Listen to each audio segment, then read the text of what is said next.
Remue ménage. Remue ménage.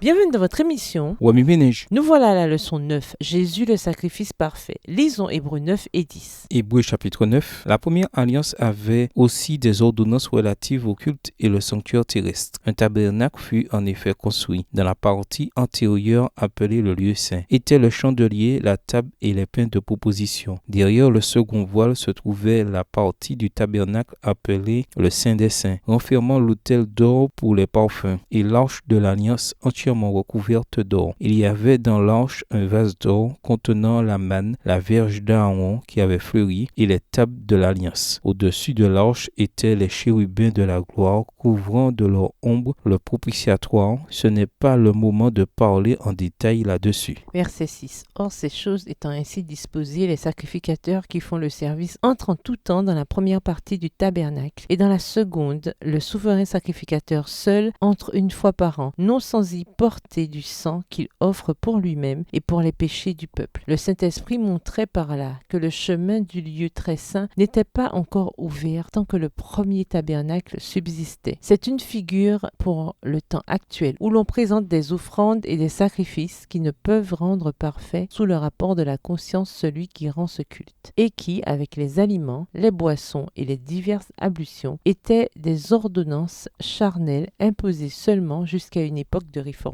Verset 11. Mais Christ est venu comme souverain sacrificateur des biens à venir. Il a traversé le tabernacle plus grand et plus parfait qui n'est pas construit de main d'homme, c'est-à-dire qui n'est pas de cette création. Et il est entré une fois pour toutes dans le lieu très saint, non avec le sang des boucs et des veaux, mais avec son propre sang, ayant obtenu une rédemption éternelle. Car si le sang des taureaux et des boucs et la cendre d'une vache répandue sur ceux qui sont souillés sanctifient et procurent la pureté de la chair, combien plus le sang de Christ, qui par un esprit éternel s'est offert lui-même sans tache à Dieu, purifiera-t-il votre conscience des œuvres mortes afin que vous serviez le Dieu vivant. Et c'est pour cela qu'il est le médiateur d'une nouvelle alliance, afin que la mort étant intervenue pour le rachat des transgressions commises sous la première alliance, ceux qui ont été appelés reçoivent l'héritage éternel qui leur a été promis. Verset 7. Car là où il y a un testament, il est nécessaire que la mort du testataire soit constatée. Un testament, en effet, n'est valable qu'en cas de mort, puisqu'il n'a aucune force tant que le testateur vit. Voilà pourquoi c'est avec du sang que même la première alliance fut inaugurée. Moïse, après avoir prononcé devant tout le peuple tous les commandements de la loi, prit le sang des veaux et des boucs avec de l'eau, de la laine écarlate et de l'hysope.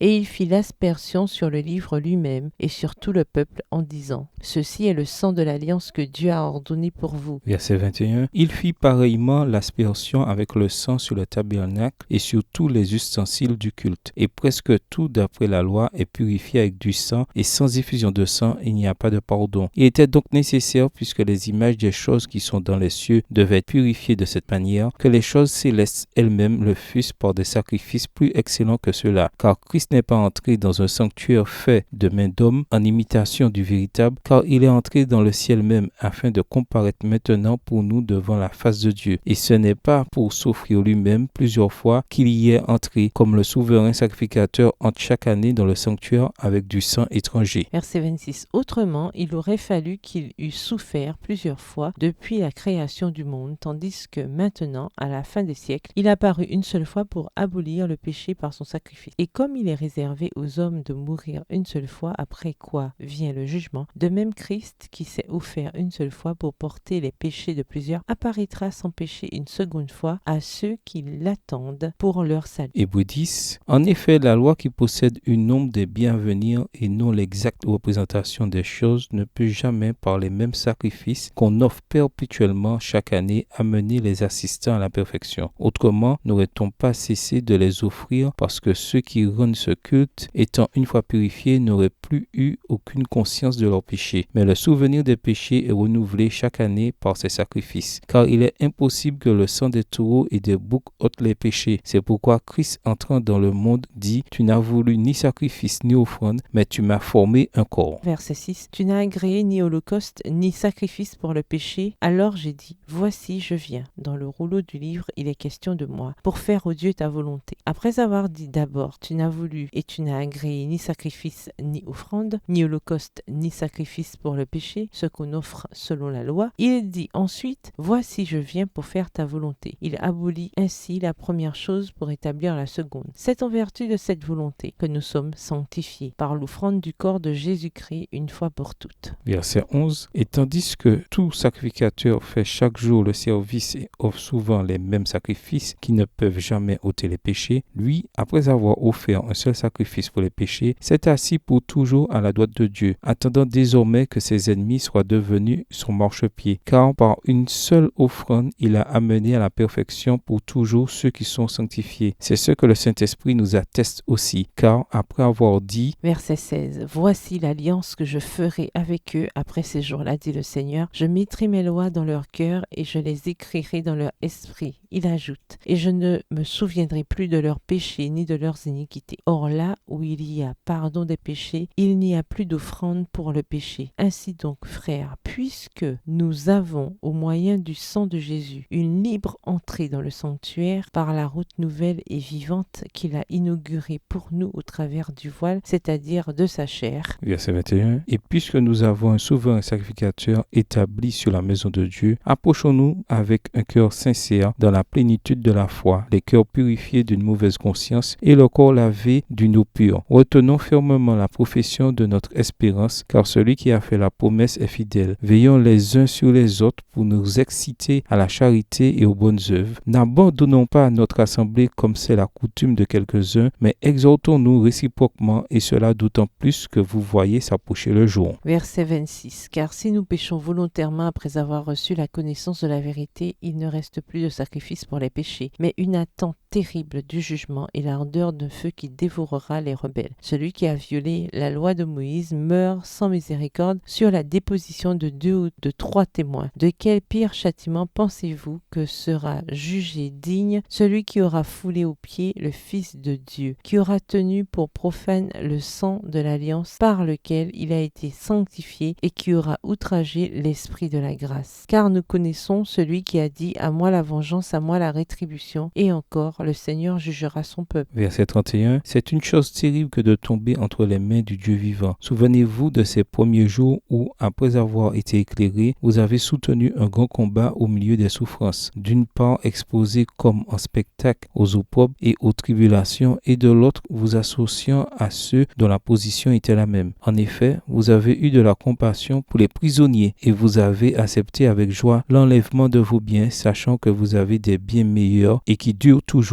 N'abandonnez donc pas votre assurance à laquelle est attachée une grande rémunération. Verset 36. Car vous avez besoin de persévérance afin qu'après avoir accompli la volonté de Dieu, vous obteniez ce qui vous est promis. Encore un peu de temps. Celui qui doit venir viendra et il ne tardera pas. Et mon juste vivra par la foi. Mais il se retire. Mon âme ne prend pas plaisir en lui. Nous ne sommes pas de ceux qui se retirent pour se perdre, mais de ceux qui ont la foi pour sauver leur âme. Introduire le motif de la croix. Pour les gens de l'Antiquité, l'idée qu'un homme reconnu coupable et exécuté sur une croix puisse être adoré comme Dieu était très choquante. Dans la littérature romaine, les rares références à la croix montrent l'aversion pour cette idée. Pour les Juifs, la loi déclarait qu'un homme empalé sur un arbre était maudit pour Dieu. Deutéronome 21, verset 23. Ainsi, les premiers motifs que l'on retrouve dans les peintures chrétiennes des catacombes sont le pan, censé symboliser l'immortalité, une colombe, la palme de la victoire de l'athlète et le poisson. Plus tard, d'autres thèmes sont apparus. L'arche de Noé, Abraham sacrifiant le bélier à la place d'Isaac, Daniel dans la fosse au lion, Jonas vomi par le poisson, un berger portant représentant un agneau ou des représentations de miracles comme la guérison du paralytique et la résurrection de Lazare. C'était là des symboles de salut, de victoire et de sollicitude. La croix, en revanche, véhiculait un sentiment de défaite et de honte. Et cependant, la croix est devenue l'emblème même du christianisme.